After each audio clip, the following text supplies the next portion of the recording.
الحمد لله وكفى وسلام على عباده الذين اصطفى أما بعد أعوذ بالله من الشيطان الرجيم بسم الله الرحمن الرحيم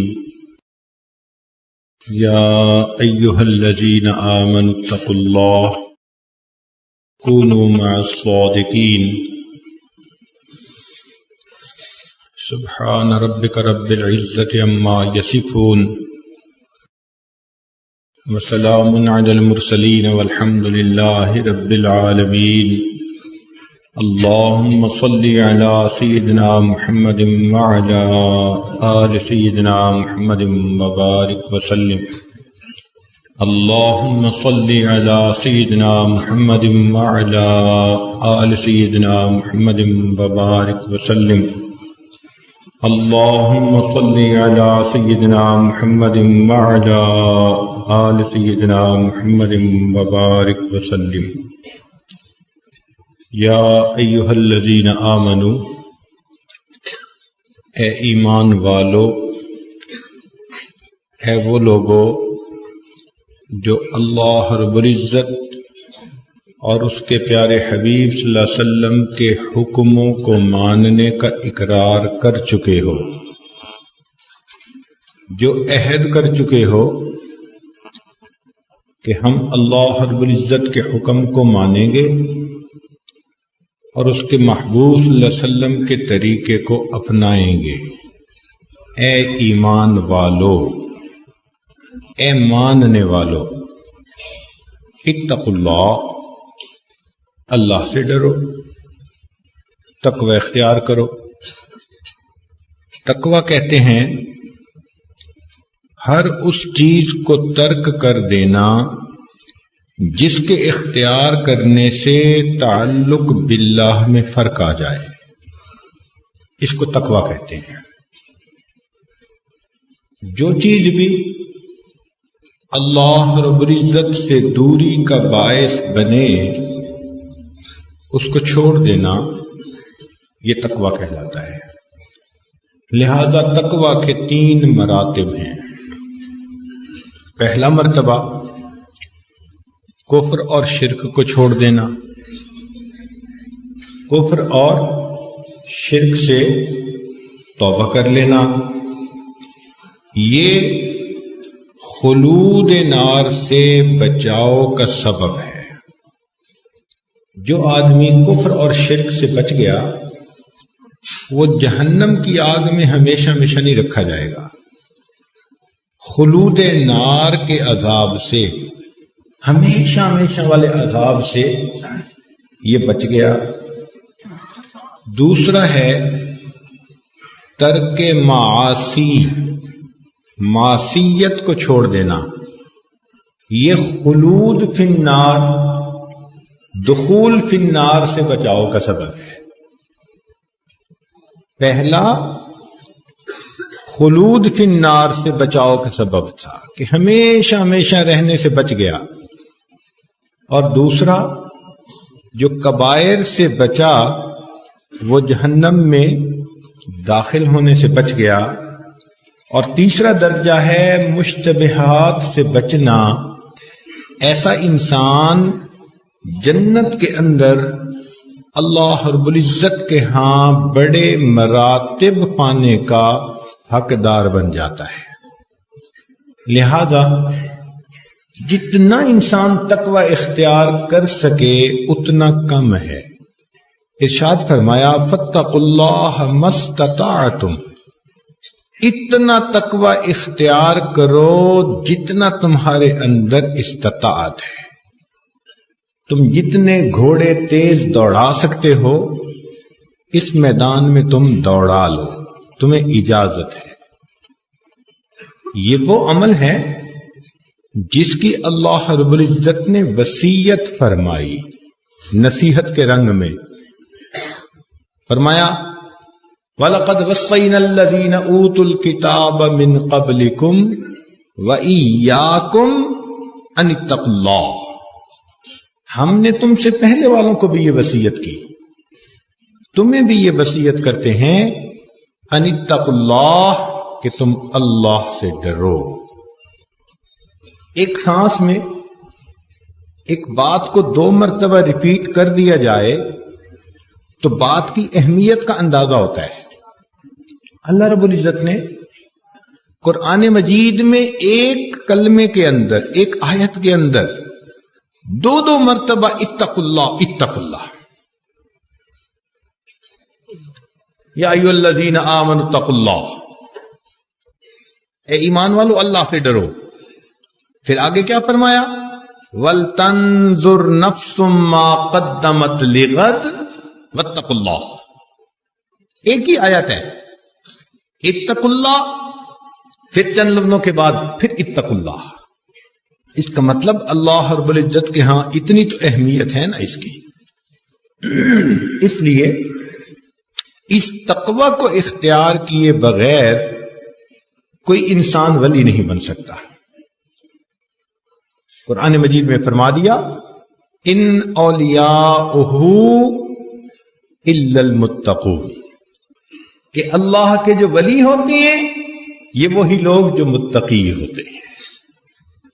تو ہمیں اس بات کا حکم دیا گیا ہم تقوی بھری زندگی گزاریں. ذنون مصری رحمت اللہ علیہ سے کسی نے پوچھا حضرت تقوی کسے کہتے ہیں؟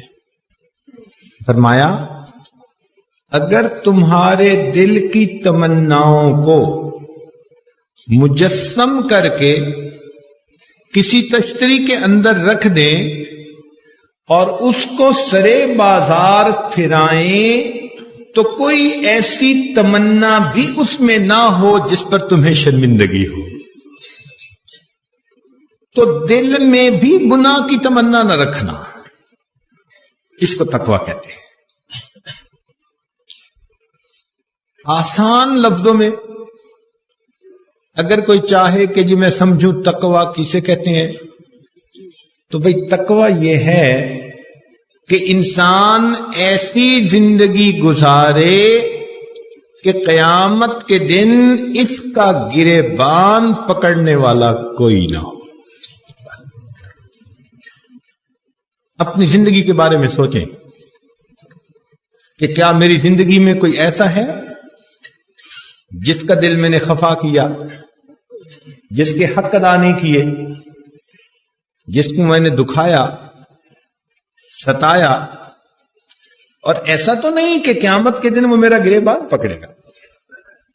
تو ایسی زندگی گزارنا کہ قیامت کے دن انسان کا گریبان پکڑنے والا کوئی نہ ہو، اس کو تقوی کہتے ہیں. ایسا انسان متقی ہوتا ہے. اسی لیے اس تقوی پر انسان کو اللہ تعالیٰ وہ علم دیتے ہیں جو اس کو کتابوں میں بھی نہیں ملا کرتا. ایک ہے علم نافع، نفع دینے والا علم. یہی تو مانگا گیا.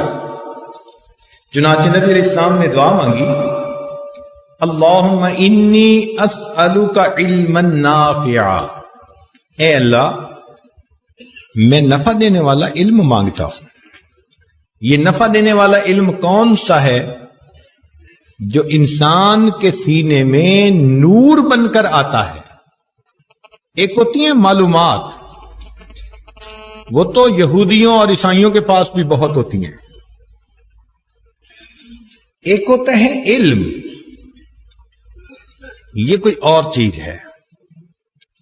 چنانچہ ایک مرتبہ حضرت مفتی محمد شفیع رحمت اللہ علیہ طلباء سے پوچھا کہ بتاؤ علم کا مفہوم کیا ہے؟ کسی نے کہا جاننا، کسی نے کہا پہچاننا. اپنا اپنا جواب دیتے رہے، حضرت خاموش رہے. طالب علم نے کہا کہ حضرت آپ ہی کچھ بتا دیجئے. تو حضرت نے فرمایا علم وہ نور ہے، علم وہ نور ہے جس کے حاصل ہونے کے بعد اس پر عمل کیے بغیر چین نہیں آتا. علم وہ نور ہے جس کے حاصل ہونے کے بعد اس پر عمل کیے بغیر چین نہیں آتا. یہ علم ہے، علم نافع. اور ایک علم وبال ہوتا ہے، اس کے باوجود انسان گمراہ ہوتا ہے. سنیے قرآن عظیم الشان. اللہ تعالیٰ ارشاد فرماتے ہیں افرأیت من اتخذ الہہ ہوا، کیا دیکھا آپ نے اسے جس نے اپنی خواہشات کو اپنا معبود بنا لیا. وعد اللہ علی علم، اللہ نے علم کے باوجود اسے گمراہ کر دیا. امام مالک رحمت اللہ علیہ سے پوچھا گیا حضرت اس امت کی کشتی کیسے ڈوبے گی؟ فرمایا علماء کی وجہ سے. حضرت اس امت کی کشتی کنارے کیسے لگے گی؟ فرمایا علماء کی وجہ سے. تو پوچھنے والا ہے نا حضرت کیا مطلب؟ تو فرمایا کہ جو علماء سو ہوں گے، نفس کے پجاری ہوں گے، نام کے عالم ہوں گے، ان کی وجہ سے امت کی کشتی ڈوبے گی، اور جو علماء حق ہوں گے ان کی وجہ سے یہ کشتی کنارے لگ جائے گی. اس لیے تقوی میں کمی علم کی کمی کا سبب بنتی ہے. اس کا یہ مطلب نہیں ہے کہ جس میں تقوی نہیں وہ جلالین اور بیضاوی شریف پڑھا نہیں سکتا، مسلم شریف بخاری شریف پڑھا نہیں سکتا. نہیں، پڑھا سکتا ہے. اگر یہ بندہ تقوی اختیار کرتا تو جتنا علم اب اس کے پاس تھا اس سے کئی گنا زیادہ علم اللہ اس کو اور عطا فرما دیتے. یہ مت سوچے کہ جی میرے پاس تقوی بھی نہیں اور میں بڑا ذہین ہوں، جماعت میں سب سے آگے ہوں، حدیث کو سمجھ لیتا ہوں. او اللہ کے بندے، اگر آپ ان گناہوں کے ساتھ حدیث پاک کو سمجھنے کی اہلیت رکھتے ہیں تو اگر آپ تقوی کو اختیار کر لیتے اللہ رب العزت آپ کو حفاظ حدیث میں سے شامل فرما لیتے. ابھی بھی آپ نے اپنے مرتبے کو اتار جو ہے وہ کم کر لیا. اس لیے امام شافعی رحمت اللہ علیہ نے جو پوچھا شکوت الی وقیع سوء حفظی فاوصانی الی ترک المعاصی فان العلم نور من الہی ونور اللہ لا یعطی لعاصی. تو اس علم سے مراد یہ ظاہری الفاظ نہیں تھے، علم کا نور تھا. وہ علم کا نور گناہوں کے سبب بندے سے چھین لیا جاتا ہے، بندے کو محروم کر دیا جاتا ہے. اب علم نافع کی کیا پہچان؟ علم نافع کی یہ پہچان کہ جتنا یہ علم بڑھتا چلا جاتا ہے بندے کے دل میں خوف خدا اور خشیت بڑھتی چلی جاتی ہے. یہ پہچان چنانچہ فرمایا انما یخشی اللہ من عبادہ العلماء. لہذا اگر کوئی پوچھے کہ جی عالم کون ہوتا ہے تو آسان لفظوں میں اس کی تعریف سن لیجیے کہ جس بندے پر گناہوں کی مضرتیں جتنی کھل جائیں وہ اتنا بڑا عالم اللہ کی نگاہ میں ہو جاتا ہے. تو بڑا عالم کون اللہ کی نظر میں؟ جس پر گناہوں کی مضرتیں کھل جائیں، نقصان کھل جائے، حتیٰ کہ وہ گناہ کے قریب بھی نہ جائے، یہ عالم ہے. اللہ کے ہاں یہ شخص علم رکھنے والا. اسی لیے جب انسان کے اندر تقوی نہیں ہوتا، معصیت کی زندگی گزاری جاتی ہے، تو علم نور نبوت ہے، یہ نور نبوت سے اللہ رب العزت اس کو محروم کر دیتے ہیں، اس کو حاصل ہی نہیں کر سکتے. چنانچہ ایسا شخص اپنے اعمال کی تعویل کرتا پھرے گا. جہاں اپنے نفس کا معاملہ آئے گا اس کا فتویٰ اور ہوگا، لوگوں کے بارے میں کچھ فتویٰ اور ہوگا. یہی اس بات کی دلیل ہے. اور آج تک اللہ کے ساتھ جو کسی کو شریک ٹھہرایا گیا ان معبودوں میں سے کوئی معبود اتنا برا نہیں جتنا معبود برا انسان کا اپنا نفس ہے. یہ سب سے برا معبود ہے کہ جس کی اللہ کے سوا بندوں نے پرستش کی ہے. چنانچہ بنی اسرائیل کے بے عمل علماء اللہ تعالی نے فرمایا کمثل الحمار یحمل اسفارا، یہ گدھے ہیں جن کے اوپر بوجھ لادا ہوا ہے. قرآن مجید میں اللہ رب العزت نے گدھے کا لفظ استعمال کرتا ہے. اور بے عمل پیر جو بنی اسرائیل کے تھے اللہ نے ان کو کتے کی تشبیہ دی. فَمَثَلُهُ كَمَثَلِ الْكَلْبِ، یہ بلم باور بھی پیر تھا اپنے وقت کا مگر بے عمل نکلا. نتیجہ کیا؟ اللہ نے فرمایا اس کی مثال کتے کی مانند ہے. تو انسان اللہ رب العزت کی نظر میں عالم بنے اس کے لیے تقوی لازمی ہے. پھر اللہ رب العزت وہ علم دیتے ہیں جو علم انسان کو عام کتابوں میں سے نہیں ملا کرتا.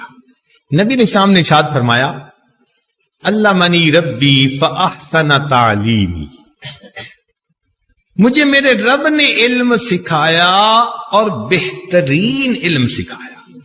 ادبنی ربی فاحسن تأدیبی، میرے رب نے مجھے ادب سکھایا، بہترین ادب سکھایا. تو علم کون دیتا ہے؟ اللہ رب العزت دیتے ہیں اور متقی بندے کو دیتے ہیں.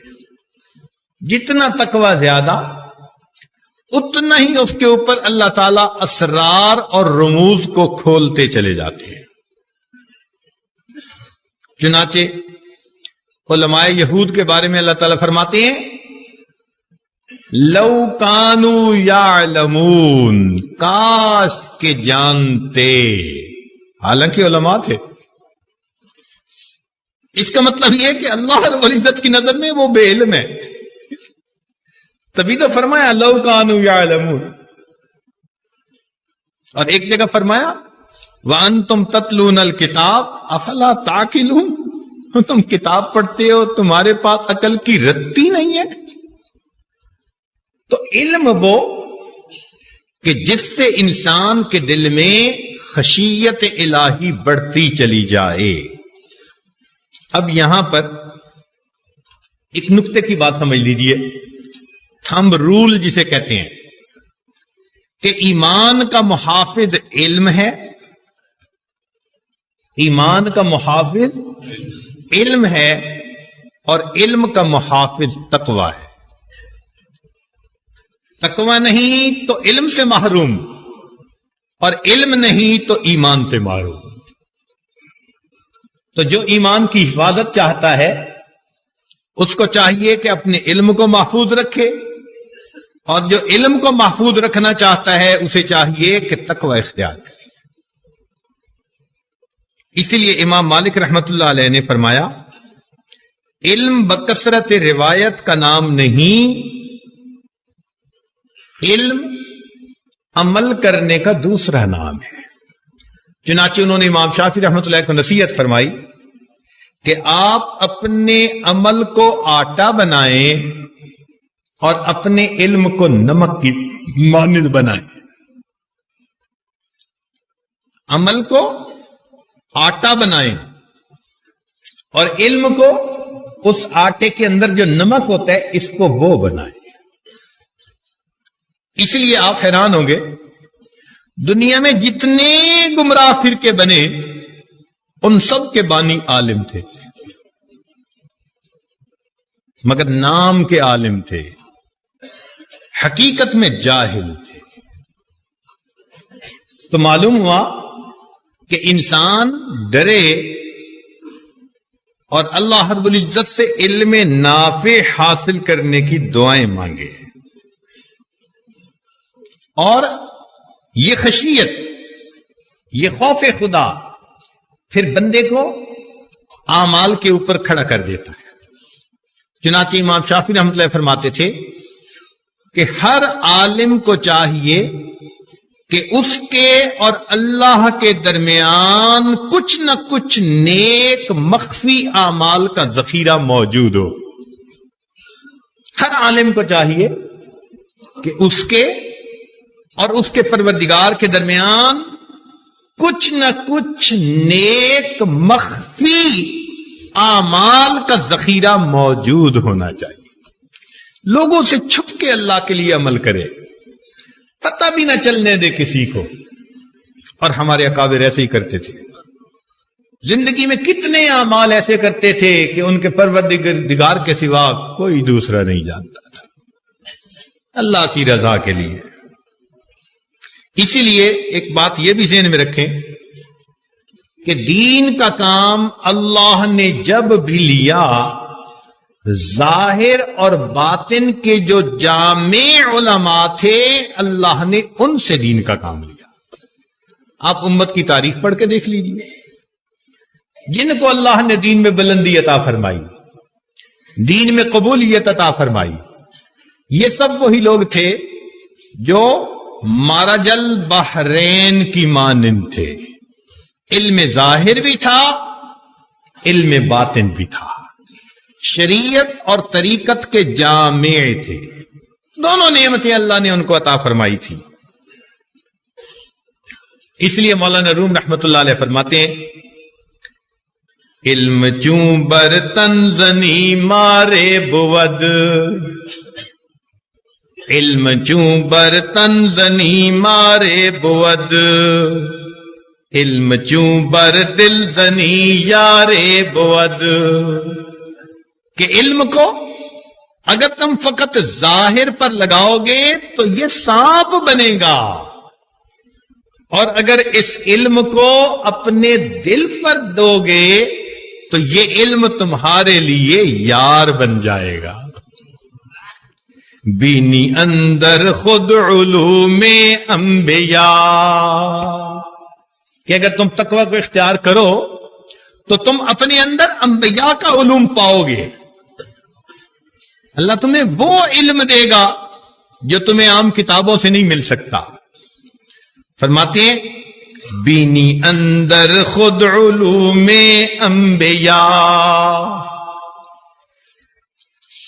بے کتاب و بے معین استاد، بغیر کتاب بغیر استاد کے تعاون کے اللہ رب العزت تمہارے سینے کو علم کے نور سے بھر دے گا۔ تو فرمایا یا ایھا الذین آمنوا اتقوا اللہ، اے ایمان والو اللہ سے ڈرو، وکونوا مع الصادقین، اور سچوں کے ساتھ ہو جاؤ۔ یکونو امر کا صیغہ ہے، گویا اللہ تعالی کا حکم ہے، یہ فرض ہے، حکم خدا کی تعمیل بندے پر فرض ہے۔ کیا فرما رہے ہیں؟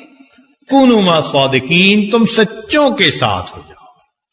وہ کون سچے؟ جن کے ظاہر اور باطن میں فرق نہیں ہوتا، قول اور فعل میں فرق نہیں ہوتا، دو رنگی سے اللہ نے جن کو بچا کر اپنے رنگ میں ان کو رنگ لیا ہوتا ہے۔ چنانچہ مفسرین نے اس کا ترجمہ مشائخ وقت لیا ہے کہ تم مشائخ کی صحبت میں بیٹھو اور ان سے فائدہ پاؤ۔ چنانچہ علم کا لطف عمل کی برکت سے، علم کا لطف عمل کی برکت سے، عمل کا لطف عشق الہی کی برکت سے، اور عشق الہی ملتا ہے ان مشائخ کی صحبت کی برکت سے۔ چنانچہ روح المعانی میں علامہ آلوسی رحمت اللہ علیہ فرماتے ہیں کہ کونوا مع الصادقین کا مطلب یہ ہے خالطوہم لتکونوا مثلہم، تم اتنا ان کے ساتھ ملو، رابطہ رکھو کہ تم ان کی مانند بن جاؤ۔ کہتے ہیں نا خربوزے کو دیکھ کے خربوزہ رنگ پکڑتا ہے، تو تم اتنا ان کے ساتھ آنا جانا رکھو، میل جول رکھو، اتنا رابطہ اپنا رکھو کہ ان کی کیفیات تمہارے اندر انڈیوس ہو جائیں، ریفلیکٹ ہو جائیں، تمہارے اندر آ جائیں۔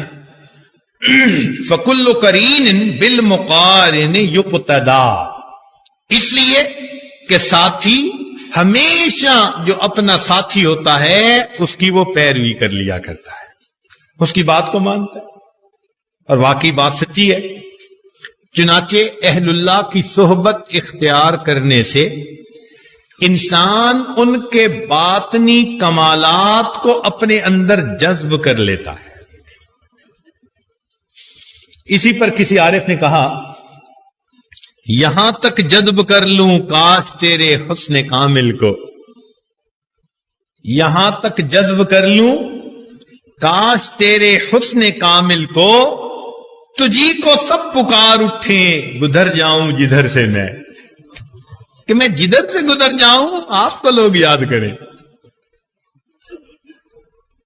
ابو ہریرہ رضی اللہ عنہ کی روایت مشکات شریف میں فرماتے ہیں، المرء علی دین خلیلہ، کہ بندہ اپنے دوست کے دین کے اوپر ہوتا ہے۔ تو جب ان کی صحبت میں انسان رہے گا تو یقیناً انہی کی عادات و اطوار کو اپنائے گا۔ چنانچہ ملا علی قاری رحمت اللہ علیہ نے مرقات میں امام غزالی رحمت اللہ علیہ کا عجیب قول نقل کیا، فرماتے ہیں کہ مجالست الحریص و مخالطتہ تحرک الحرص، حریص بندے کی صحبت اور اس کے ساتھ میل جول بندے کے اندر حرص کو پیدا کر دیتا ہے۔ ومجالست الزاہد ومخالطتہ تزہد فی الدنیا، اور کسی زاہد کی صحبت اور اس کے ساتھ ربط انسان کے اندر زہد فی الدنیا پیدا کر دیتا ہے۔ لأن اتباع مجبولۃ، اس لیے کہ اللہ رب العزت نے انسانوں کی طبیعتوں کو بنایا ہی ایسا ہے، التشبہ والاقتداء، کہ وہ مشابہت اختیار کرتی ہیں اور اقتداء کرتی ہیں۔ یعنی انسان کی فطرت اللہ نے ایسی بنائی ہے، جس کے ساتھ رہتا ہے اس جیسا بننا چاہتا ہے یا اس کے نقش قدم پہ چلنا چاہتا ہے۔ فطرت انسانی ہی اللہ نے ایسی بنائی ہے۔ بلکہ فرماتے ہیں بل الطبع یسرق من الطبع من حیث لا یدری ھذا، طبیعتیں دوسرے بندے کے اعمال کو اس طرح چوری کر لیتی ہیں کہ اس کو پتہ بھی نہیں چلتا کہ میری عادت کو اپنا لیا گیا ہے۔ اس طرح طبیعتیں اپنے ساتھ والے کی عادت کو اپنا لیا کرتی ہے۔ تو ہمیں بھی چاہیے کہ ہم نیکوں کی صحبت کو اختیار کریں، مشائخ کی صحبت اختیار کریں، تاکہ ہمارے اندر حال پیدا ہو جائے۔ ابھی تک تو ہم قال کے بندے ہیں، پھر ہم حال کے بندے بھی بن جائیں۔ مولانا روم رحمت اللہ علیہ فرماتے ہیں قال را بھی گزار مرد حال شو، پیش مرد کامل پامال شو، صد کتاب و صد ورق در نار کن، جان و دل را جانب دلدار کن، کہ کسی صاحب حال کے سامنے اپنے قال کو ڈال دو، اور کسی مرد کامل کے سامنے اپنے آپ کو پامال کر دو۔ 100 کتابیں 100 ورق تم بھلے آگ میں ڈال دو، اپنے جان اور اپنے دل کو اپنے اللہ کے حوالے کر دو. چنانچہ شاہ عبد الغنی پھول پوری رحمت اللہ علیہ سے کسی نے پوچھا، حضرت یہ اولیاء کی صحبت میں رہنا اتنا ضروری کیوں ہے؟ انہوں نے فرمایا کہ اچھا بتاؤ، صحابی بن سکتے ہو؟ نہیں. تابعی بن سکتے ہو؟ جی نہیں. تبع تابعی بن سکتے ہو؟ نہیں. کیوں؟ کہ جی صحابی تو وہی جس نے نبی کی صحبت پائی، اور تابعی وہ جس نے صحابہ کی صحبت پائی، اور تبع تابعی وہ جس نے تابعی کی صحبت پائے. قرون ثلاثہ مشہود لہا بالخیر، وہ تو یہی، تو یہ کتابوں سے تو حاصل نہیں ہو سکتے. انہوں نے فرمایا کہ دیکھو، اگر اللہ رب العزت کے ہاں اس لفظ سے زیادہ اور کوئی پسندیدہ لفظ ہوتا، اللہ اپنے محبوب کے شاگردوں کے لیے اس لفظ کو پسند فرماتے. اللہ تعالیٰ نے صحابی کا لفظ پسند کیا، میرے محبوب کے صحبت یافتہ، صحبت پانے والے. تو جو نعمتیں اور برکتیں صحبت سے ملتی ہیں وہ اس کے بغیر بندے کو حاصل نہیں ہو سکتی. چنانچہ انہوں نے کہا، جزاک اللہ کے چشمم باز کر دی، مرابا جانے جاں ہم راز کر دی. اسی لیے بزرگوں نے کہا، ہر کے خواہد ہم نشینی پا خدا. ہر بندہ جو چاہے کہ میں اللہ کے ساتھ صحبت اختیار کروں، اس کے ساتھ بیٹھوں. ہر کے خواہد ہم نشینی با خدا، او نشیند در حضور اولیاء. اس کو چاہیے کہ وہ اولیاء کی صحبت پہ بیٹھے. یہ با خدا لوگ ہیں، ان کو اللہ کی معیت نصیب ہوتی ہے. چنانچہ ان کی ایک لمحے کی صحبت بندے کی زندگی کے بدلنے کا ذریعہ بن جاتی ہے. ایک لمحے کی صحبت. چنانچہ مفتی اعظم پاکستان حضرت مفتی محمد شفیع رحمت اللہ علیہ ایک مرتبہ حضرت اقدس تھانوی رحمت اللہ علیہ کی خدمت میں حاضر ہوئے. حضرت، عام طور پر دیکھا گیا ہے کہ شعراء جب اپنا کلام لکھتے ہیں تو افراط و تفرید کے شکار ہوتے ہیں. جس طرف رجحان ہوتا ہے بات کو لمبا کر دیتے ہیں، اور جہاں نہیں ہوتا اس کو ضرورت سے زیادہ گھٹا دیتے ہیں. تو مجھے لگتا ہے کہ مولانا روم رحمت اللہ علیہ نے بھی ایک شعر میں کچھ ایسا ہی عمل کیا. کون سا شعر؟ کہ جی انہوں نے فرمایا، یک زمانہ صحبت با اولیاء، بہتر از 100 سال اطاعت بیریا. کہ اولیاء اللہ کی صحبت میں ایک لمحہ بیٹھنا 100 سال کی بے ریا عبادت سے بہتر ہے. تو اگر عبادت کہہ دیتے تو پھر بھی بات سمجھ میں آ جاتی. نہیں، 100 سال کی بے ریا عبادت.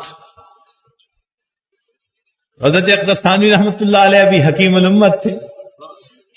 فرمایا کہ اس شعر کو میں پڑھوں؟ جی حضرت. فرمایا، یک زمانہ صحبت با اولیاء، بہتر از 1,00,000 سال اطاعت بیریا. کہ اولیاء اللہ کی صحبت میں چند لمحے گزارنا، ایک لمحہ گزارنا 1,00,000 سال کی بے ریا عبادت سے بہتر. کہنے لگے، حضرت 100 سال سمجھ میں نہیں آ رہے تھے اور آپ نے تو 1,00,000 سال کی بات کر دی. پھر حضرت نے ان کو تحقیقی انداز میں بات سمجھائی. حضرت نے فرمایا کہ ایک بندہ 1,00,000 سال بے ریا عبادت کرے، کیا اس کے پاس یقین دہانی ہے کہ اس کا انجام اچھا ہوگا؟ یقین دہانی تو کسی کے پاس بھی نہیں. شیطان کی مثال ہمارے سامنے ہے. زمین کے چپے چپے پہ اس نے سجدہ کیا. طاؤس الملائکہ اس کا نام پڑ گیا، لیکن ایسی پھٹکار پڑی کہ رب کریم نے فرمایا فخرج منہا فإنک رجیم وإن علیک لعنتی الی یوم الدین، قیامت تک تیرے اوپر میری لعنتیں برستی رہیں گی. تو اتنی عبادت مگر انجام اتنا برا. دنیا میں دیکھ لیجئے، بلم باعور بنی اسرائیل کا بڑا نیک عابد شخص تھا،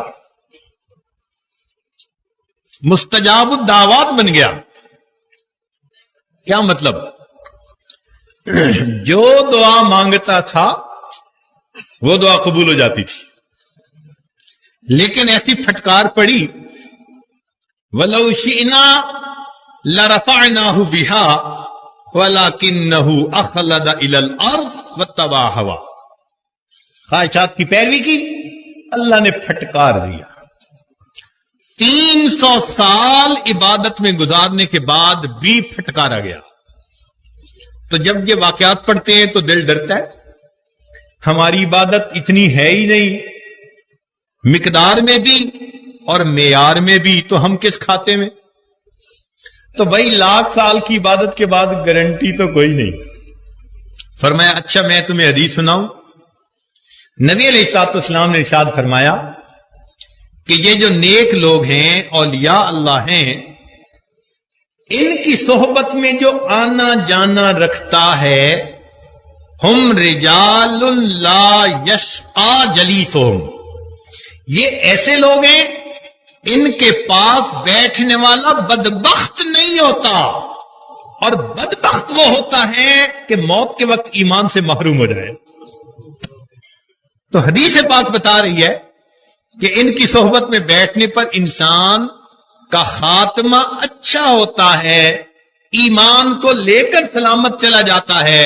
لہذا 1,00,000 سال کی عبادت پر بھی جس کا بھروسہ نہیں، محبوب کی زبان سے مبارک سے یہ بشارت مل رہی ہے، چند لمحوں کی صحبت سے اللہ وہ نعمت عطا فرما دیتے. چنانچہ امام قشیری رحمت اللہ علیہ نے لکھا، جتنے بھی بڑے بڑے علماء گزرے، فقہاء گزرے، سب نے کسی نہ کسی کی صحبت پائی. سب سے پہلے امام اعظم ابو حنیفہ رحمت اللہ علیہ، اس لیے کہ جتنے فقہاء اور محدثین ہیں وہ بالواسطہ یا بلا واسطہ حضرت کے شاگرد ہیں، لہذا حضرت کو امام اعظم کہا جاتا ہے. انہوں نے جعفر صادق رحمت اللہ علیہ، جو ہمارے نقشبندیہ سلسلہ کے بزرگ ہیں، ان کی صحبت پائی. اور جعفر صادق رحمت اللہ علیہ نے امام قاسم بن محمد بن ابوبکر صدیق لانو کی صحبت پائی. اور یہ امام قاسم رحمت اللہ علیہ فقہائے 7 مدینہ میں سے تھے، یعنی مدینہ کے 7 بڑے مفتی جو گزرے یہ ان میں سے ایک ہیں. اتنا تقوی اللہ نے دیا تھا کہ عمر بن عبدالعزیز رحمت اللہ علیہ سے پوچھا گیا کہ آپ کی نظر میں اس وقت دنیا میں کون سا انسان ایسا جو خلافت کا مستحق؟ تو عمر بن عبدالعزیز رحمت اللہ نے کہا تھا مجھے اختیار دیا جائے تو میں خلافت قاسم بن محمد کے سپرد کر دوں گا. اس درجے کے بزرگ تھے. اور انہوں نے فیض پایا سلمان فارسی رضی اللہ عنہ سے، اور انہوں نے فیض پایا صدیق اکبر رضی اللہ عنہ سے. تو ہمارے سلسلے کی لڑی میں تھے. تو جعفر صادق، امام جعفر صادق رحمت اللہ علیہ کی صحبت میں رہے. 2 سال مختلف موقعوں پر ملنا جلنا رہا، مگر اس ملنے کا اثر کیا ہوا کہ امام صاحب نے اپنی مبارک زبان سے یہ کہا لولا السنتان لہلک النعمان، اگر میری زندگی کے 2 سال نہ ہوتے تو نعمان تو ہلاک ہی ہو جاتا. امام احمد بن حنبل رحمت اللہ علیہ ایک بزرگ کی صحبت میں جاتے تھے جن کا نام تھا ابو ہاشم، اور امام احمد بن حنبل ان کو کہتے تھے ابو ہاشم الصوفی۔ یہ الصوفی کا لفظ امام احمد بن حنبل جیسے فقیہ استعمال فرماتے تھے۔ آج کہتے ہیں کہ جی ہم ہیں تو حنبلی لیکن تصوف کو نہیں مانتے، اور یہ صوفی کا لفظ ان کے امام استعمال فرما رہے ہیں۔ کسی نے پوچھا آپ اتنے بڑے محدث بھی اور اتنے بڑے فقیہ بھی، تو آپ ایسے بندے کے پاس جاتے ہیں؟ تو امام صاحب نے واقعی ایسا جواب دیا جو ان کو ہی زیبا تھا۔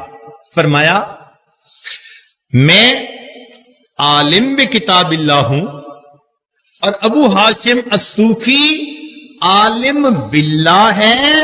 عالم باللہ کو عالم بکتاب اللہ پر فضیلت ہوا کرتی ہے، اس لیے میں ان کی صحبت میں جاتا ہوں۔ اور یہ بھی فرماتے تھے کہ بیٹے میں ریا کی دقیق باتوں سے کبھی واقف نہ ہو سکتا اگر میں ابو ہاشم کی صحبت میں نہ بیٹھتا۔ یہ ریا کو پہچاننا، اس کی تفصیلات سے آگاہ ہونا، یہ ان مشائخ کی خدمت میں بیٹھ کر راز کھلتے ہیں۔ چنانچہ ابو العباس ابن شریح رحمت اللہ علیہ، یہ بھی اپنے وقت کے بڑے فقیہ تھے، قاضی تھے، قاضی القضاء تھے۔ انہوں نے جنید بغدادی رحمت اللہ علیہ کی صحبت پائی، اور اس کے بعد وہ کہتے تھے کہ جنید بغدادی کی بات مجھے سمجھ تو نہیں آئی، مگر ان کی باتیں اتنی پرشکو ہیں کہ یہ شان کسی باطل کلام کے اندر ہرگز نہیں ہوا کرتی، کہ یہ شان کسی باطل کلام کے اندر ہرگز نہیں ہوا کرتی۔ چنانچہ طبقات الکبریٰ میں امام احمد رحمت اللہ علیہ نے اپنے بیٹے سے کہا کہ بیٹے اخلاص کے جس مقام پر یہ مشائخ پہنچے ہم ابھی اس مقام پر نہیں پہنچ پائے۔ اور آگے آ جائیے، ہمارے سلسلہ عالیہ نقشبندیہ کے ایک بزرگ تھے حضرت مرزا مظہر جان جانا رحمت اللہ علیہ۔ اللہ نے عجیب ان کو جامع کمالات بنایا تھا۔ شاہ ولی اللہ محدث دہلوی رحمت اللہ علیہ ہم اثر ایک زمانے میں تھے، تو شاہ ولی اللہ محدث دہلوی رحمت اللہ علیہ فرماتے ہیں اپنے بارے میں کہ اللہ رب العزت نے مجھے ایسا نور فراست دیا، باطن دیا، کہ میں کشف کی نظر سے پورے جہان کو ایسے دیکھتا ہوں جیسے عام بندہ ہتھیلی پہ پڑے ہوئے گندم کے دانے کو دیکھتا ہے۔ اور فرمایا کہ اس کشف کے حاصل ہونے کے بعد میں یہ کہتا ہوں کہ مرزا مظہر جان جانا رحمت اللہ علیہ جیسا کامل ولی اس وقت دنیا میں دوسرا کوئی موجود نہیں ہے۔ یہ شاہ ولی اللہ محدث دہلوی رحمت اللہ نے ان کے بارے میں کہا۔ ان شاہ ولی اللہ محدث دہلوی رحمت اللہ کے ان مرزا مظہر جان جانا رحمت اللہ کے خلیفہ تھے عبداللہ دہلوی رحمت اللہ علیہ۔ حضرت حکیم الامت مولانا شیخ علی تھانوی رحمت اللہ نے ان کو 13ویں صدی کا مجدد فرمایا ہے، اس کی اپنی تفصیلات ہیں۔ ان کے خلیفہ تھے مولانا خالد رومی، کردستان کے رہنے والے تھے۔ مولانا خالد کردی بھی ان کو کتابوں میں لکھا گیا، مولانا خالد رومی بھی لکھا گیا۔ ان سے بہت سارے علماء نے فیض پایا، جن میں سے 2 عالم بڑے نمایاں، ایک ابن عابدین رحمت اللہ علیہ صاحب فتاوی شامی، جن کو علامہ شامی کہتے ہیں، در مختار، بلکہ علامہ شامی رحمت اللہ علیہ نے اپنے شیخ کے اخلاق اور کمالات کے بارے میں مستقل ایک کتاب بھی لکھی۔ اور دوسرے ان کے خلیفہ تھے جن کا نام تھا علامہ سید محمود آلوسی رحمت اللہ علیہ جنہوں نے روح المعانی تفسیر لکھی. اب بتائیے ایسے بڑے بڑے مفسر اور فقیہ ان حضرات کی صحبت میں آ کر سیکھنے والے تھے. چنانچہ حضرت مرزا جان جانا رحمت اللہ علیہ ان کے خلیفہ تھے قاضی ثناء اللہ پانی پتی رحمت اللہ علیہ، مگر اللہ نے ان کو جامع کمالات بنایا تھا.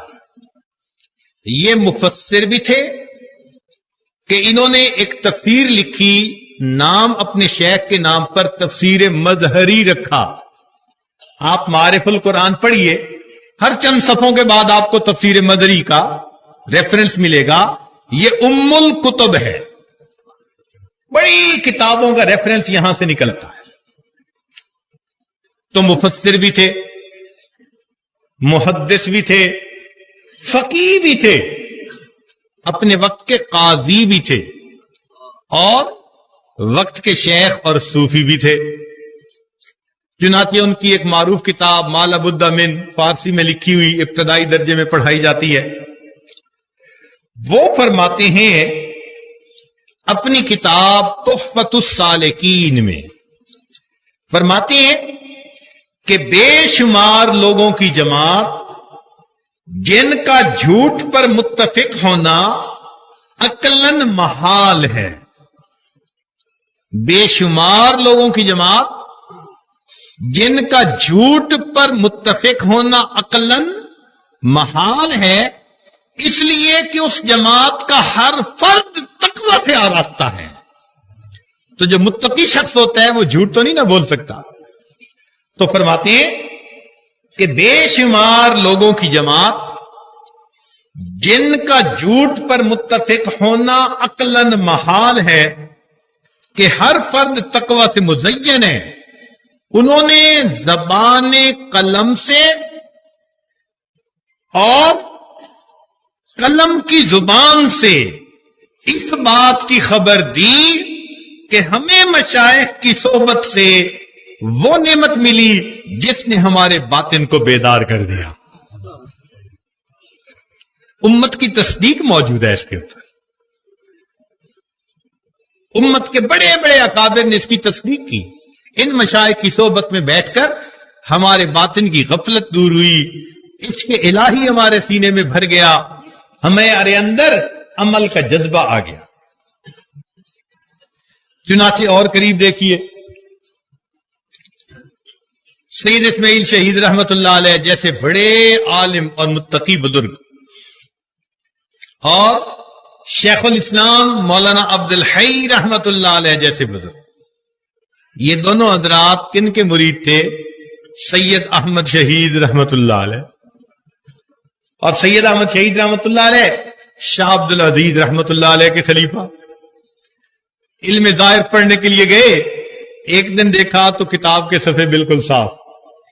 اپنے شیخ کو بتایا، فرمایا کہ اللہ رب العزت اب تمہیں علوم وہابی عطا فرمائیں گے اور تم سے دین کا کام لیں گے. ان کی صحبت پائی.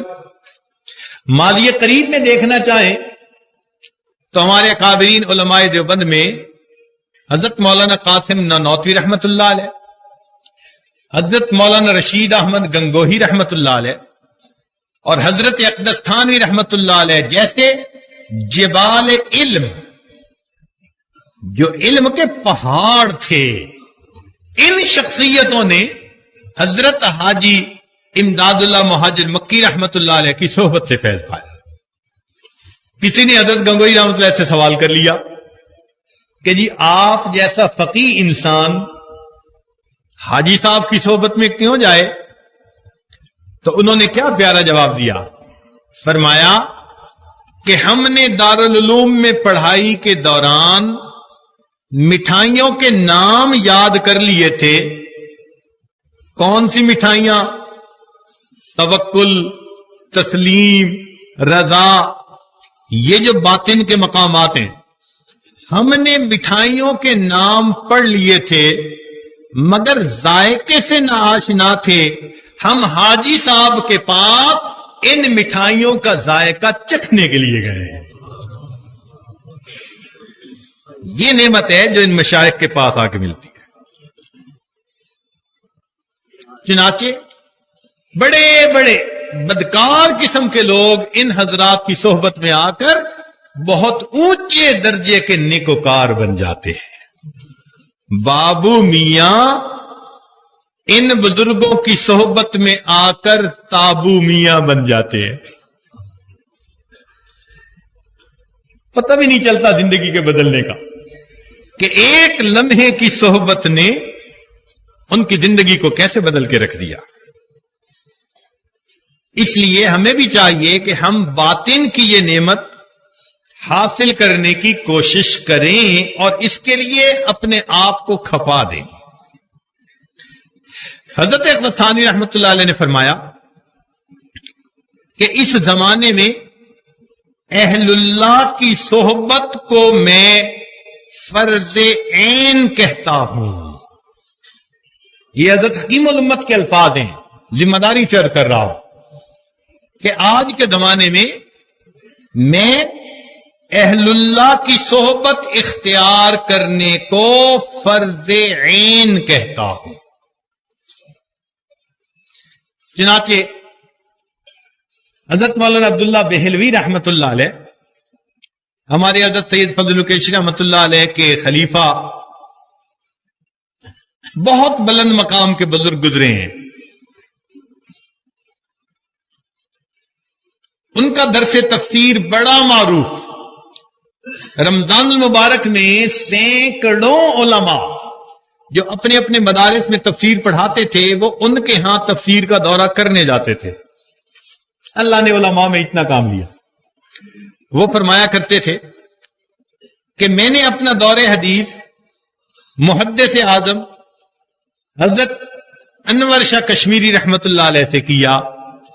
جب حضرت نے بخاری شریف پڑھا لی تو اس کے بعد فرمایا طلباء کو مخاطب کر کے کہ جتنی بار چاہو بخاری شریف ختم کر لو، جتنی بار چاہو بخاری شریف ختم کر لو، جب تک اللہ والوں کی جوتیاں سیدھی نہ کرو گے تم روح علم سے محروم رہو گے.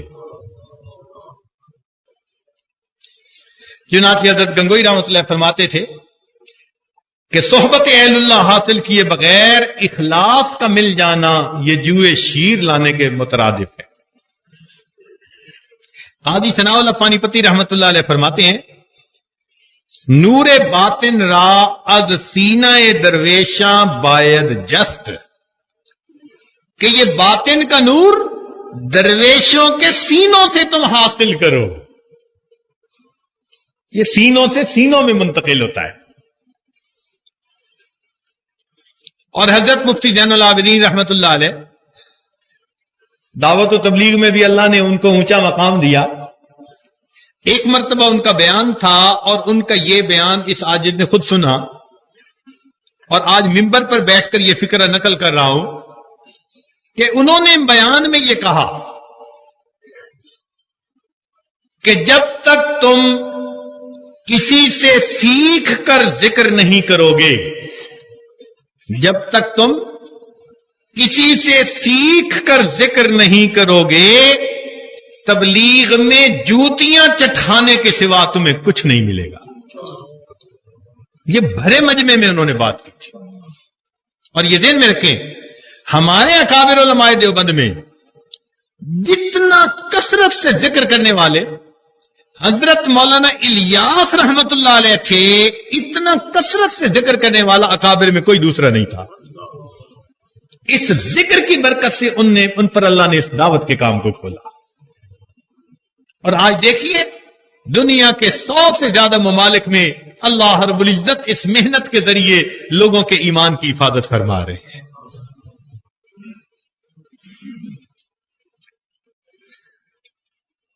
مولانا روم رحمت اللہ فرماتے ہیں بے عنایات حق و خاصان حق،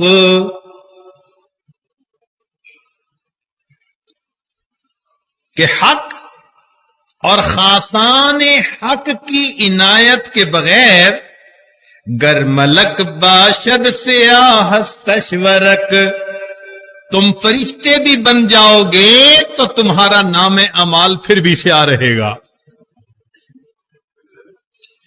اس لیے فرماتے تھے مولوی ہرگز نشد مولا روم تا غلام شمس تبریزی نشد۔ مشہور واقعہ ہے، بیٹھے بچوں کو پڑھا رہے تھے، وضو کے لیے تالاب بھی قریب تھا، تو اس وقت شمس تبریز رحمت اللہ علیہ انہوں نے آگے پوچھا مولانا روم رحمت اللہ سے کہ یہ چیز یہ کیا ہے؟ تو انہوں نے فرمایا ای قال است، یہ قال ہے۔ تو حضرت نے کتاب مانگی اور لے کر پانی میں ڈال دی۔ اب اس زمانے میں فوٹو کاپیاں تو ہوتی نہیں تھی، مخطوطہ کلمے ہوتے تھے جو دوات سیاہی سے لکھے جاتے تھے، اور کتاب کو پانی سے بچانا بڑا ضروری ہوتا تھا، تو کتاب پانی میں ہی ڈال دی۔ تو مولانا روم رحمت اللہ علیہ بڑے گھبرائے کہ کتاب ہی گئی۔ تو جب ان کو گھبراہٹ میں دیکھا تو انہوں نے ہاتھ ڈالا اور شمس تبریز رحمت اللہ علیہ نے کتاب نکالی، اس کو جو ہاتھ سے جھاڑا تو اس میں سے دھول نکلنے لگی۔ تو مولانا روم حیران کہنے لگے ای چیز یہ کیا ہے؟ انہوں نے فرمایا ای حال است، یہ حال ہے۔ تو یہ نعمت ہے جو ان اللہ والوں کی صحبت میں بیٹھ کر نصیب ہو جاتی ہے کہ صاحب کال پھر بالآخر صاحب حال بن جاتا ہے۔ چنانچہ علامہ عبد الحق محدث دہلوی رحمۃ اللہ فرماتے ہیں کہ جب میں پڑھنے کے لیے گیا تو میرے والد صاحب نے مجھے پیچھے سے خط لکھا اور فرمایا کہ بیٹے ملائے خشک و ناہموار نہ باشی، ملائے خشک اور ناہموار نہ بننا۔ کئی خشکی ہوتے ہیں نا، آپ سمجھ رہے ہوں گے۔ چنانچہ سید سلمان ندوی رحمت اللہ علیہ حضرت اقدس تھانوی رحمت اللہ کی صحبت میں آئے اور بیعت ہو گئے۔ ان سے کسی نے پوچھا جی آپ عربیت کے ایسے ماہر، زبان پہ آپ کو اتنا عبور حاصل، تو آپ نے کیوں بیعت کر لی کسی کی؟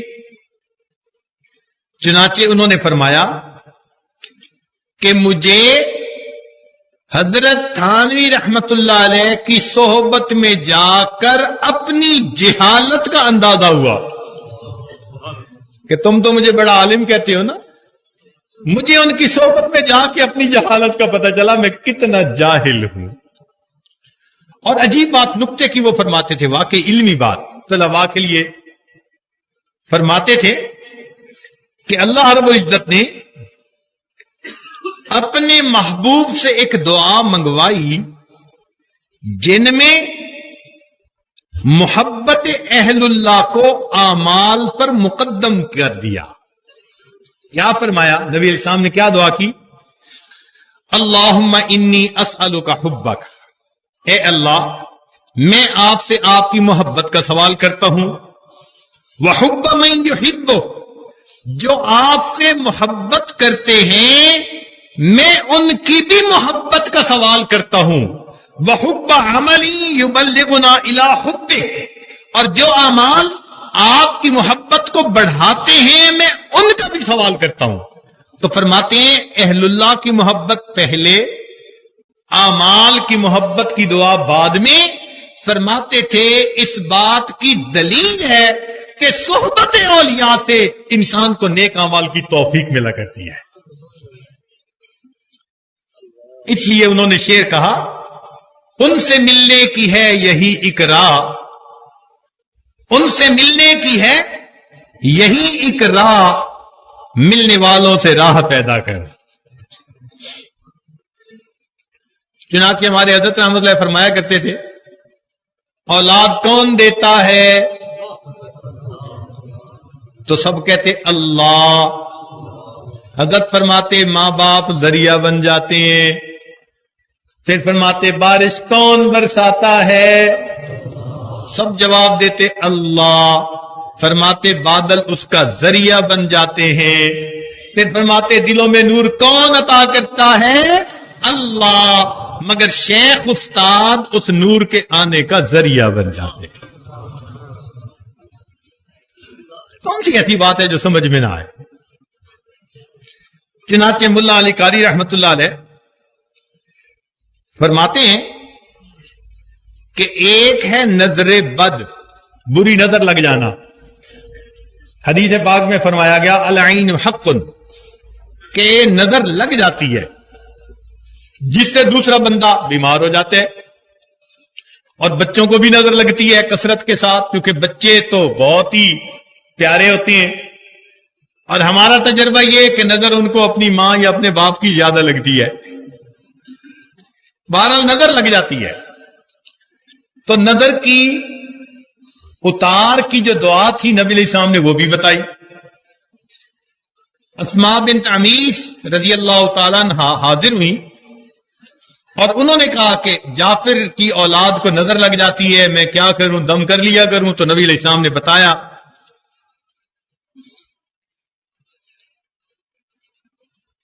تو معلوم ہوا کہ بری نظر دوسرے پہ اپنا اثر ڈال دیتی ہے، یا بہت محبت کی نظر سے دیکھو تو دوسرے پر اثر ڈال دیتی ہے۔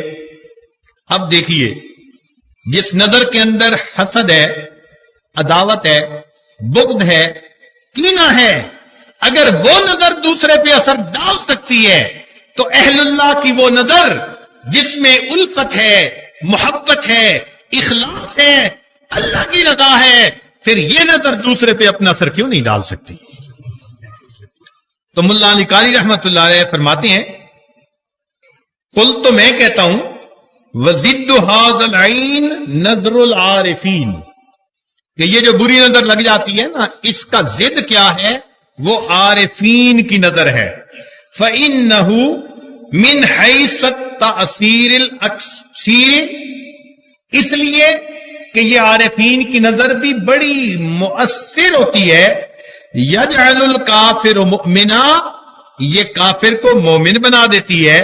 والفاسق صالحا، فاسق بندے کو نیک بنا دیتی ہے۔ والجاہل عالما، اور جاہل کو عالم بنا دیتی ہے۔ والکلب انسانا، بلکہ کتے کو انسان بنا دیا کرتی ہے۔ دیکھیں جنت میں کون جائے گا؟ انسان جائیں گے نا، مگر ایک ایسی بھی مثال ہے کہ ایک جانور کتا کچھ اللہ والوں کے ساتھ لگ گیا، انہوں نے بھی کہہ دیا کہ بھئی جاؤ جان چھوڑو ہماری، وہ پیچھے پیچھے پیچھے پیچھے ساتھ ساتھ رہا۔ اللہ اکبر، اس کتے کی یہ محبت اللہ کو پسند آئی۔ قرآن میں تذکرہ وَقَلْبُهُمْ بَاسِطٌ ذِرَاعِهِ بِالْوَصِيدِ، اس کا تذکرہ فرما دیا۔ تو کسی پنجابی شاعر نے ذرا اس پر اشعار کہے کہ جب کتے کو کہا کہ تم چلے جاؤ تو اس نے آگے سے جواب دیا، نہ میں بھوکاں تے نہ میں ٹوکاں تے نہ میں شور مچاواں تے نیکاں دے لڑ لگیاں سایاں میں بھی جنت وچ وڑ جاواں۔ ہے کتا، کہتے نیکوں کے ساتھ لگا ہوں، کیا پتا میں بھی۔ چنانچہ مفسری نے لکھا اللہ نے اس کتے کو یہ خوشخبری دی کہ ہاں نیکوں کی صحبت کی وجہ سے قیامت کے دن انسانی شکل میں لا کر میں تمہیں جنت عطا کر دوں گا۔ اگر کتے کو انسان بنا سکتی ہے یہ نظر، تو پھر انسان کو اچھا انسان کیوں نہیں بنا سکتی؟ وہ فرماتے ہیں وَهَذَا لِأَنَّهُمْ مَنْظُورُونَ بِنَظْرِ الْجَمَالِ، اس لیے کہ یہ لوگ اللہ کی جمال کی نظر سے اس کے بڑے منظور ہوا کرتے ہیں۔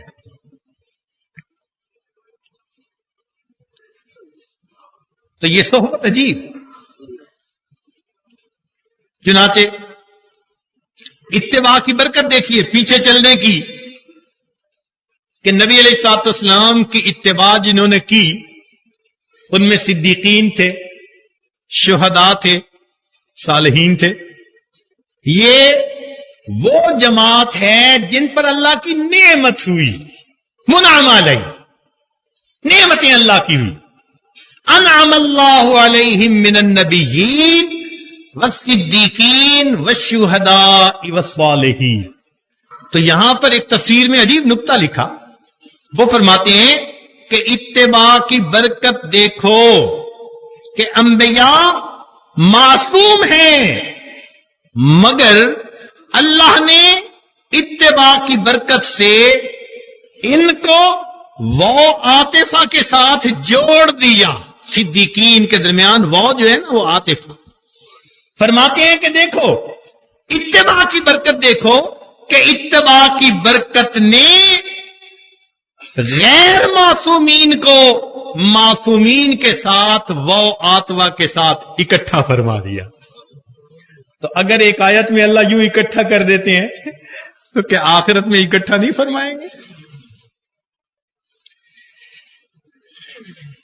چنانچہ اس کی ظاہر میں بھی مثالیں ہیں۔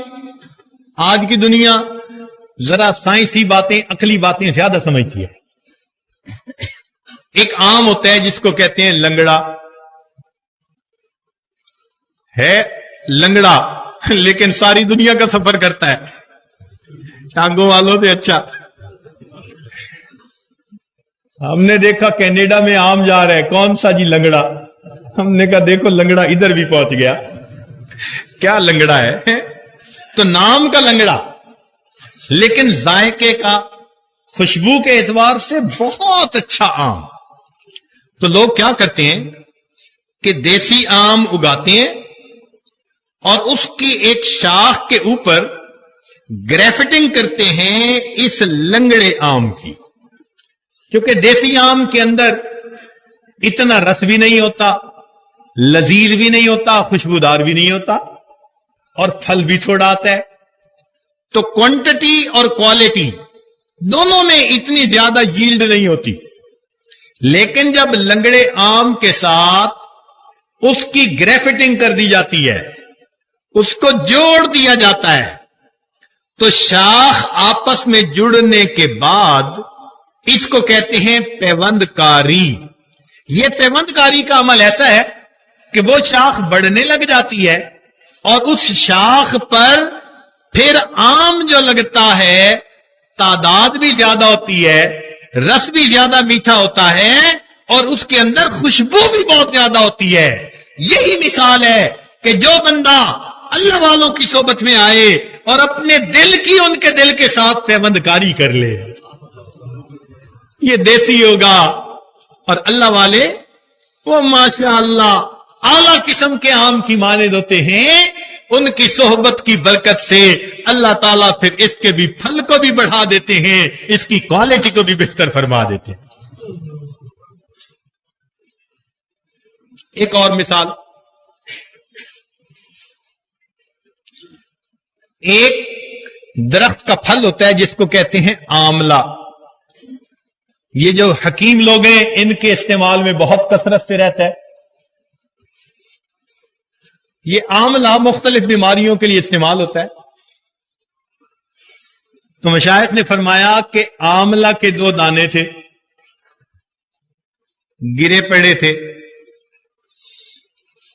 کسی نے کہا کہ بھائی میں آپ کو اٹھاتا ہوں اور آپ کے جسم میں سوئیاں چبھاؤں گا، آگ پہ آپ کو چڑھاؤں گا، آپ کو یہ ساری تکلیف برداشت کرنی پڑے گی، لیکن جب یہ تکلیف برداشت کر لیں گے تو آپ کی قیمت بڑھ جائے گی۔ چنانچہ ان میں سے ایک عاملے نے اپنے آپ کو پیش کر دیا۔ جس حکیم نے اسے اٹھایا، اس نے پہلے اس کو سوئیاں چبھو کر اس کے اندر جو کڑوا پانی تھا، رس تھا، وہ نکالا، اور نکالنے کے بعد اس نے پانی گرم کیا اور اس کو ڈال کے ابالا۔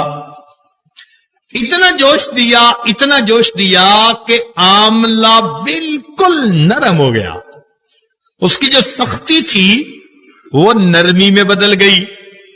اب جب نرم ہو گیا تو اس نے اس کے اوپر سونے کا ورق چڑھایا، چاندی کا ورق چڑھایا، اور اس کو اس نے شیرے کے اندر رکھا، چینی کا بنا ہوا، تو اس کو کہتے ہیں آملے کا مربع۔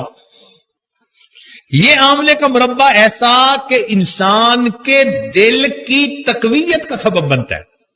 چنانچہ حکیم لوگ پہلے زمانے میں جو دل کی کمزوری کا علاج کرتے تھے تو وہ بڑے دماغی کام کرنے والوں کو کہتے تھے جی آملے کا مربع استعمال کریں۔ تو یہ بادشاہوں کو پیش کیا جاتا تھا سونے کے ورق میں لپیٹ کے، چاندی کے ورق میں لپیٹ کے، اور ایک ایک دانہ کئی روپے مہنگا بکا کرتا تھا۔ تو فرمایا کہ جس نے مجاہدے کے لیے پیش کر دیا اس کی شان تو بڑی کہ بادشاہوں کے ہاتھوں میں پہنچا، ورق لگ کے ان کی غذا بنا۔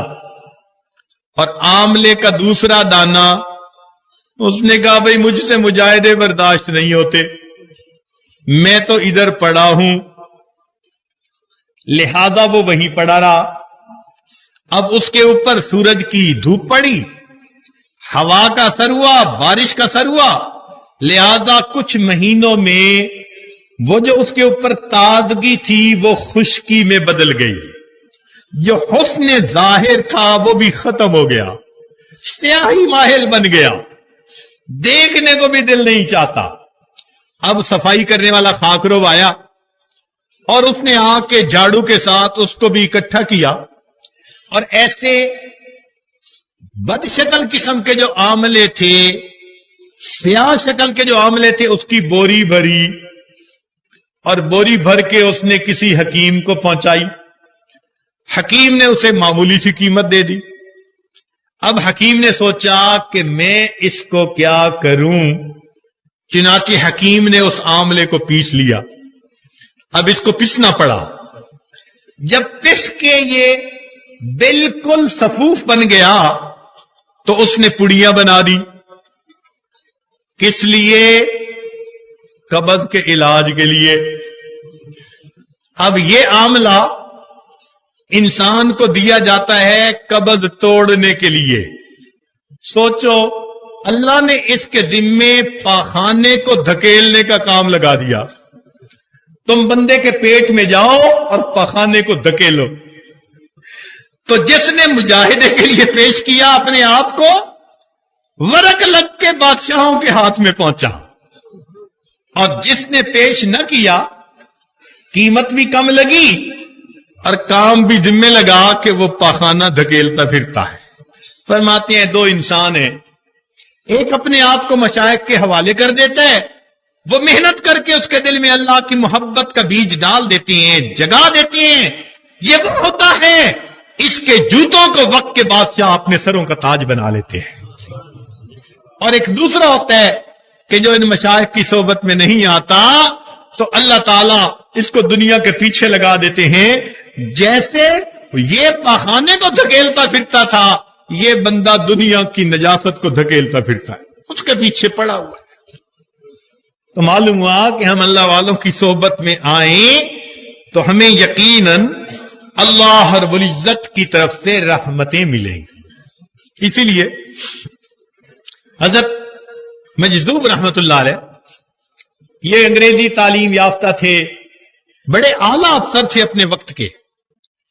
تو ان سے کسی نے پوچھا تھا کہ مجذوب صاحب آپ تو مسٹر تھے، آپ کی ٹر کیسے مس ہو گئی؟ آپ تو مسٹر تھے تو آپ کی ٹر کیسے مس ہو گئی؟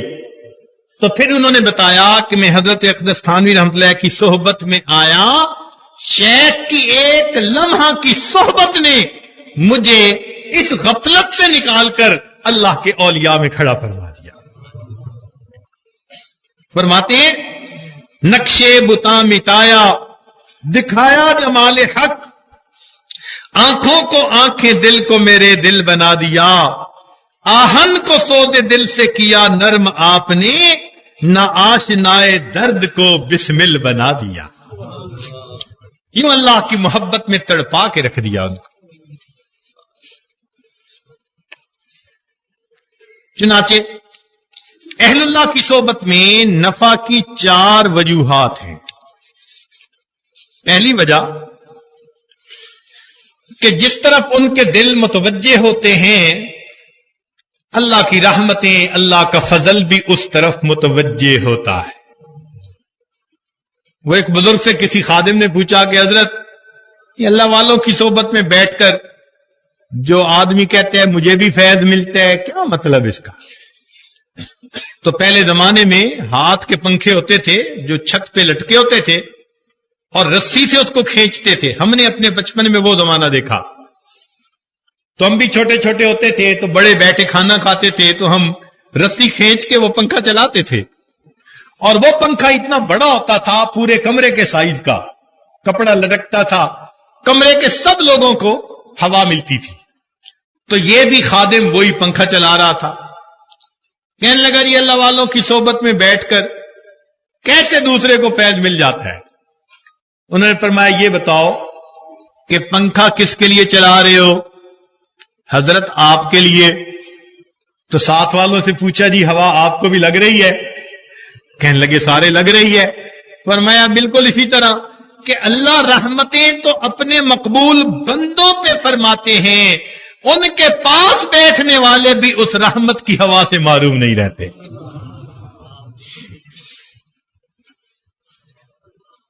دوسری بات کہ ان بزرگوں کے ملفوظات سن کر انسان کو نفس کے رذائل کا پتہ چل جاتا ہے، ورنہ نفس کی خباستوں کا پتہ ہی نہیں چلتا۔ اب جیسے کوئی ہم سے سوال پوچھے کہ جی وسوسہ تو شیطان کی طرف سے بھی آتا ہے اور وسوسہ انسان کو نفس کی طرف سے بھی آتا ہے، تو سالک کو کیسے پتہ چلے کہ یہ وسوسہ شیطان کی طرف سے یا نفس کی طرف سے؟ تو کوئی بھی عام طالب علم اس کا جواب نہیں دے سکتا۔ اس کا جواب کون دے گا؟ وہ جس کو اللہ نے نور فراست عطا کیا ہوگا، وہ سمجھائے گا کہ دونوں قسم کے وسوسے میں پہچان کیسے کی جا سکتی ہے۔ اس بات کا جواب ابھی رہنے دیتے ہیں تاکہ آپ کے ذہن میں ذرا تلاش رہے کہ ہمیں ڈھونڈنا ہے۔ تیسری بات کہ اہل اللہ کی صحبت میں بیٹھ کر جب انسان ان کو اپنے حالات بتاتا سناتا ہے تو ان کی مقبول دعاؤں کے اوقات میں یہ بندہ ان کو یاد آ جاتا ہے، تو ان کی دعاؤں میں حصہ پڑ جاتا ہے۔ اور چوتھا فائدہ کہ انسانی طبیعت میں نقل صفات کا خاصہ ہے، لہذا ان کی صحبت میں بیٹھ کر انسان کو نیک اعمال کی توفیق ملتی ہے۔ چنانچہ فرماتے ہیں کہ فیہ استحباب الدعاء عند حضور الصالحین، کہ نیکوں کی محفل میں بیٹھ کر دعا مانگنا، اس میں اس کا استحباب، یہ مستحب ہے۔ فَإِنَّ عِنْدَ ذِكْرِهِمْ تَنزِلُ الرَّحْمَةِ، اس لیے کہ نیکوں کے تذکرے سے اگر رحمت اترتی ہے تو فضلاً عن وجودہم و حضورہم، تو جہاں وہ خود موجود ہو اور جہاں ان کو خود حاضری ہو، پھر اللہ تعالیٰ اس جگہ پر کتنی رحمتیں نازل فرمائے، اور جن کے تذکرے پر اللہ رحمتیں نازل فرما دیتا ہے تو اللہ رب العزت پھر ان کے موجود ہونے پر کتنی رحمتیں نازل فرمائے۔ اب یہاں پر ایک سوال پیدا ہوتا ہے کہ یہ اچھا ہم نیکوں کی صحبت میں تو آئیں گے، مگر کسی ایک شیخ سے بیعت کرنے کی کیا ضرورت ہے؟ ہم جہاں چاہیں گے جائیں گے، کیونکہ نفس جو ہے نا وہ دنیا کا سب سے پہلا غیر مقلد ہے، وہ نہیں چاہتا کسی کے پیچھے چلے، وہ کہتے ہیں جی کسی ایک کو ماننے کی کیا ضرورت ہے، بس میں جہاں چاہوں گا جاؤں گا، بیٹھ جاؤں گا۔ مگر یہ تو ایسے ہی ہوا کہ جیسے مریض کہے کہ کسی ایک ڈاکٹر سے دوا لینے کی کیا ضرورت ہے، صبح کسی سے لوں گا، دوپہر کسی سے، شام کسی سے، تو علاج ہو جائے گا۔ خاندانی ڈاکٹر رکھتے ہیں، یہ ہماری ہسٹری جانتا ہے، اس کو پتا ہے ہماری طبیعت کا، یہ ہماری طبیعت کے موافق ہمیں دوا دے گا۔ بالکل اسی طرح ایک شیخ کا یہ فائدہ ہوتا ہے کہ وہ بندے کی طبیعت سے واقف ہو جاتا ہے، لہذا وہ اس بندے کی طبیعت کے مطابق اس کو علاج بتا دیتا ہے۔ ویسے بھی اللہ تعالی ایک اور اس کے بندے کئی، ایسے ہی ہے نا؟ اللہ تعالی اور بندے، رسول ہمارے ایک اور امتی، اور امام ہمارے ایک اور ان کے مقلد، اور باپ ایک اور اس کے بیٹے، اور میاں ایک اور اس کی بیویاں، اور معالج ایک اور اس کے مریض، اور پیر ایک اور اس کے مرید، اور اگر بیوی ایک اور خاوند زیادہ، بندہ ایک اس کے خدا زیادہ، اسی طرح مرید ایک اور اس کے پیر، تو پھر کیا اصلاح ہوگی اس کی بھائی؟ اس لیے یک گیر محکم بگیر، ایک کو پکڑ لو، مضبوطی سے پکڑ لو، پھر دیکھو اللہ رب العزت کی طرف سے کیسی رحمتیں ہوتی ہیں۔ چنانچہ حضرت اکبر تھانی رحمۃ اللہ نے وصول اللہ کا ایک نسخہ بتلایا ہے، اور عجیب بات لکھی ہے، پڑھ کے حیران ہوا۔ فرماتے ہیں کہ ایک نسخہ میں لکھ رہا ہوں، اس کو اپناؤ۔ کون سا نسخہ؟ اعمال میں ہمت کر کے ظاہراً باطناً شریعت کے پابند بنو۔ پہلی بات کیا؟ اعمال میں ہمت کر کے ظاہراً باطناً شریعت کے پابند بنو، اور دوسری بات کثرت سے اللہ کا ذکر کرو، اور تیسری بات کہ شیخ کی صحبت اختیار کرو، اور چوتھی بات کہ جب ان سے دور ہو تو ان کی کتابوں سے، مواعظ سے، ان کے ملفوظات سے فائدہ اٹھاؤ۔ اگر یہ چار کام تم کر لو گے، حضرت تھانی رحمۃ اللہ فرماتے ہیں میں ٹھیکہ لیتا ہوں کہ آپ لوگ باخدا بن جائیں گے۔ یہ الفاظ لکھے ہیں کہ تم چار کام کر لو، چار کام کرنے کے بعد حضرت فرماتے ہیں میں ٹھیکہ لیتا ہوں کہ ان اعمال کے کرنے سے آپ باخدا بن جائیں۔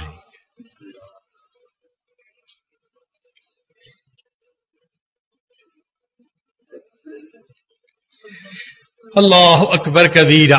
چنانچہ ایک بزرگ جا رہے تھے تو راستے میں ایک آدمی سنگترے بیچ رہا تھا،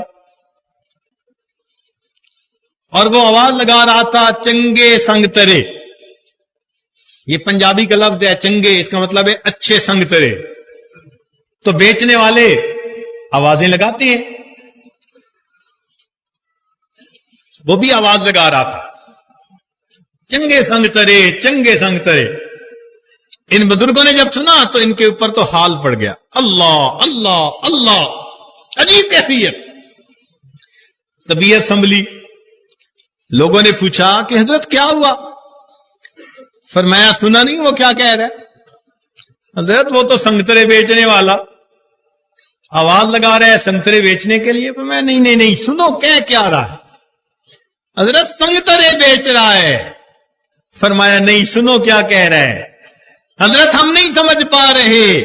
فرمایا دیکھو وہ کہہ رہا ہے چنگے سنگ ترے، جو نیکوں کے سنگ لگ جاتے ہیں وہ تر جاتے ہیں، کشتی کنارے لگ جایا کرتی ہے۔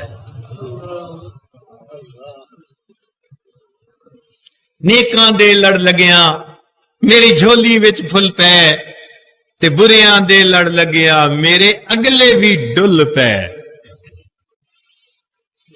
جہاں عطر کھچتا ہے جاؤ وہاں گر، تو آؤ گے ایک روز کپڑے بسا کر۔ وہاں جاؤ گے تو اپنے کپڑوں پہ بھی خوشبو لگی ہوگی۔ جہاں عطر کھچتا ہے جاؤ وہاں گر، تو آؤ گے ایک روز کپڑے بسا کر۔ جہاں آگ جلتی ہے جاؤ وہاں گر تو آؤ گے ایک روز کپڑے جلا کر. ایک صاحب کہنے لگے کہ جی آگ جل رہی تھی اور میں بھی وہاں جا کے بیٹھا رہا, میرے کپڑے تو کوئی نہیں جلے. تو شاعر نے اس کا بھی جواب دے دیا, کہا یہ مانا کہ کپڑے بچاتے رہے تم, یہ مانا کہ کپڑے بچاتے رہے تم مگر آگ کی سینک کھاتے رہے تم نے کپڑے تو بچا لیے لیکن آگ کی گرمی تو پہنچی نا. تو بدکاروں کے پاس بیٹھو گے تو معصیت کی ظلمت پہنچے گی ہی پہنچے گی. نبی علیہ السلام نے بہت اچھے انداز سے بات سمجھا دی. فرمایا نیک دوست کی مثال عطار کی مانند, اس سے دوستی لگاؤ, کبھی نہ کبھی عطر دے ہی دے گا, نہ بھی دے تو جتنی دیر بیٹھو گے اتنی دیر خوشبو تو آئے گی نا. اور برے دوست کی مثال فرمایا کہ جیسے لوہار کی بھٹی ہوتی ہے,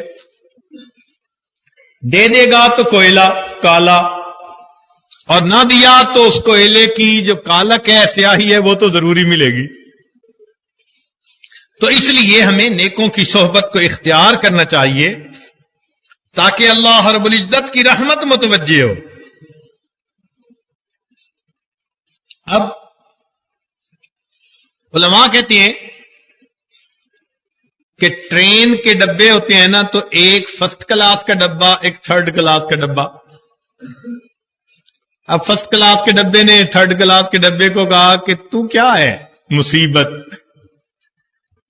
زنگ لگا ہوا ہے, چلتے ہوئے چوں چوں کرتا رہتا ہے, اور نہ تیری سیٹیں اچھی, نہ تیرے اندر کوئی ٹھنڈک کا جو ہے نا انتظام, نہ کوئی اور ایسے آرام دہ چیزیں.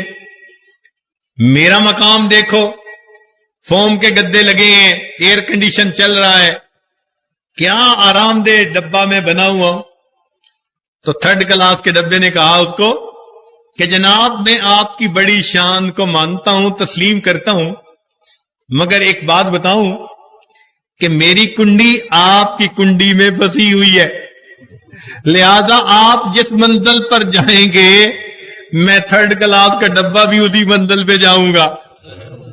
یہی اللہ والوں کا معاملہ ہے کہ یہ لوگ فرسٹ کلاس کے ڈبے ہوتے ہیں جو اللہ کی رضا والے اسٹیشن کی طرف جا رہے ہوتے ہیں. جو دل کی کنڈی ان کے ساتھ پھنسا لیتا ہے اللہ اس کو بھی اس رضا والے اسٹیشن پر پہنچنے کی توفیق عطا فرما لے. اب آپ پوچھیں گے جی کہ دلیل اس کی, قرآن مجید سے بھی دلیل اور حدیث پاک سے بھی دلیل. سنیے اور دل کے کانوں سے سنیے. اللہ رب العزت فرماتے ہیں والذین آمنوا, وہی لوگ جو ایمان لے آئے, واتبعتہم ذریتہم بإیمان, اور ان کی اولادوں نے ایمان کے ساتھ ان کی اتباع کی, الحقنا بہم ذریتہم, ہم ان اولادوں کو ان کے بڑوں کے ساتھ اکٹھا فرما دیں گے. اعمال میں اونچ نیچ بھی رہی نا, چونکہ نسبت ان کے ساتھ ہے. تو اللہ تعالیٰ فرماتے ہیں کہ اتباع کی وجہ سے, کہ چلنے کی کوشش انہوں نے کی. اب مفسرین نے لکھا کہ اولاد ہوتی ہے دو طرح کی, ایک جسمانی اولاد, ایک روحانی اولاد. تو یہ جسمانی اولاد کے لیے بھی ہے کہ اگر اللہ والوں کی اولاد میں سے کوئی ان کے نقش قدم پر چلنے کی کوشش کرے مگر اس بلندی تک نہ پہنچے جہاں اکابر پہنچے تھے, اپنی ہمت کوشش کرتا رہے, اس نسبت کی وجہ سے, اس کی برکت کی وجہ سے اللہ قیامت کے دن اس چھوٹے کو بھی اپنے بڑوں کے ساتھ اکٹھا کر دے گا. اور فرمایا کہ اس میں روحانی اولاد بھی شامل. لہذا اگر کسی سے روحانی تعلق ہے, بندہ اتنا متقی نہ بن سکا, اتنا بلند پرواز نہ بن سکا, لیکن کسی شہباز کے ساتھ رشتہ جوڑ لیا محبت کا, دل کی کنڈی پھنسا لی, تو اللہ تعالیٰ فرما رہے ہیں قیامت کے دن ہم اس روحانی اولاد کو ان کے روحانی والدین کے ساتھ اکٹھا فرما دیں. نبی علیہ السلام نے سادہ لفظوں میں بات سمجھا دی ارشاد فرمایا المرء مع من احبا، کہ بندہ قیامت کے دن اسی کے ساتھ ہوگا جس سے محبت ہوگی۔ اب ذرا سوچئے کہ بالفرض اس عاجز کو اپنے شیخ کے ساتھ محبت، پکی بات، تو یہ عاجز اپنے شیخ کے ساتھ، میرے شیخ کو ان کے شیخ کے ساتھ محبت، لہذا وہ ان کے ساتھ، ان کو اوپر والے شیخ کے ساتھ، یہ سلسلہ چلتا چلتا صدیق اکبرانوں تک پہنچا، تو یہ سارے کے سارے جہاں جا کر اکٹھے ہوئے صدیق اکبرانوں کے ساتھ، اور صدیق اکبرانوں کو کن سے محبت، تو پھر جا کر صحبت فائنل نصیب کن کی ہوئی، قدموں میں جگہ کن کی ملی؟ معلوم ہوا اللہ والوں سے یہ محبت کا رشتہ جوڑیں گے، اس کے صدقے اللہ قیامت کے دن اپنے محبوب کے قدموں میں جگہ عطا فرما دیں گے۔ یہ کوئی چھوٹی بات نہیں ہے، بہت بڑی بات ہے۔ اس پر تو انسان اپنی زندگی لگا دے، یہ سودا کر لے انسان، اس لیے کہ یہ محبت دین کے لیے۔ اور ویسے بھی حدیث پاک میں آتا ہے کہ جن لوگوں کے درمیان اللہ کے لیے محبت ہوگی، اور یہ جو سلوک اور طریقت کا تعلق ہے یہی محبت ہے اللہ کی، فرمایا ہم المتحابون فی اللہ، قیامت کے دن جن 7 آدمیوں کو عرش کا سایہ نصیب ہوگا، ان میں سے یہ 2 بندے جو اللہ کے لیے ایک دوسرے سے محبت کرتے ہوں گے۔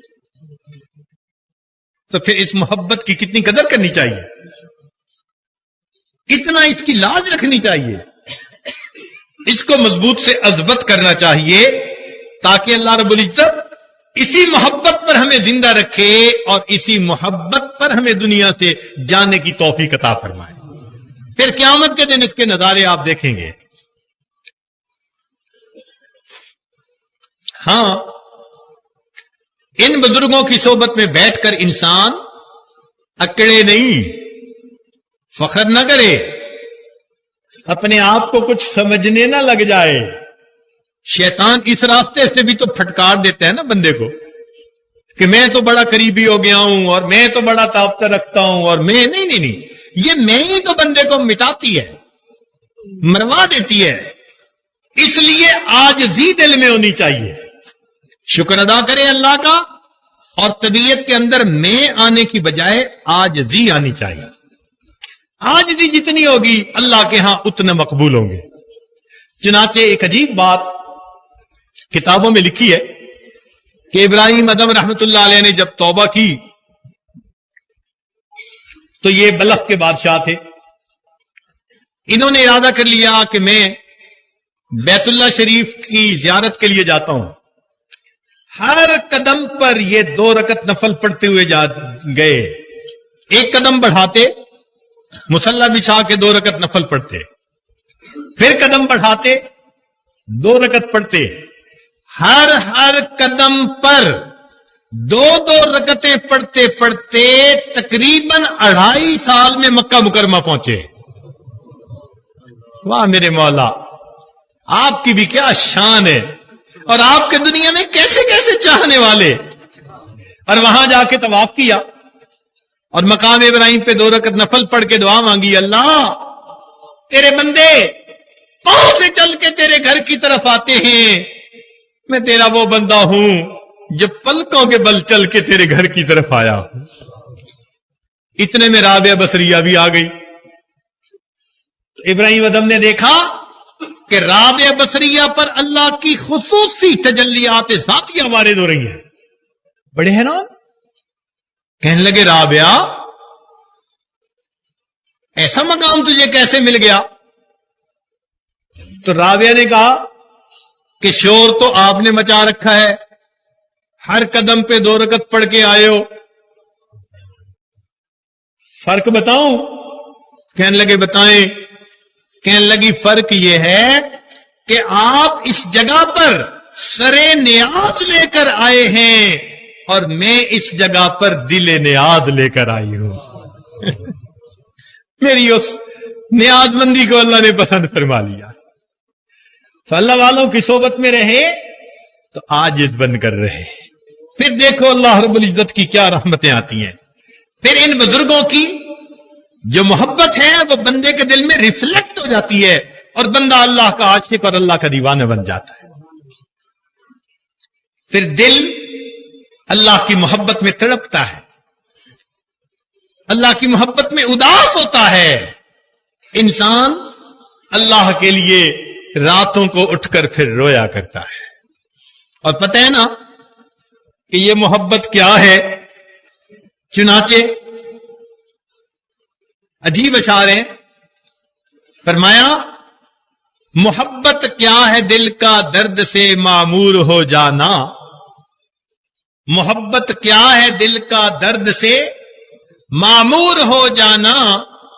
متائے جاں کسی کو سونپ کر مجبور ہو جانا. محبت کیا ہے دل کا درد سے معمور ہو جانا. متائے جاں کسی کو سونپ کر مجبور ہو جانا. قدم ہے راہ الفت میں تو منزل کی ہوس کیسی. یہاں پر عین منزل ہے تھکن سے چور ہو جانا. یہاں پر سر سے پہلے دل کا سودا شرط ہے یارو.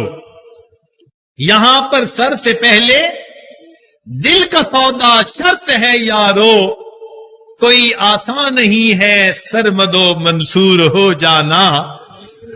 اور عجیب شعر کہا بسا لینا کسی کو دل میں دل کا ہی کلیجا ہے. کہ اللہ کو دل میں بسا لینا یہ دل کا ہی حوصلہ ہے. بسا لینا کسی کو دل میں دل کا ہی کلیجا ہے. پہاڑوں کو تو بس آتا ہے جل کر تور ہو جانا.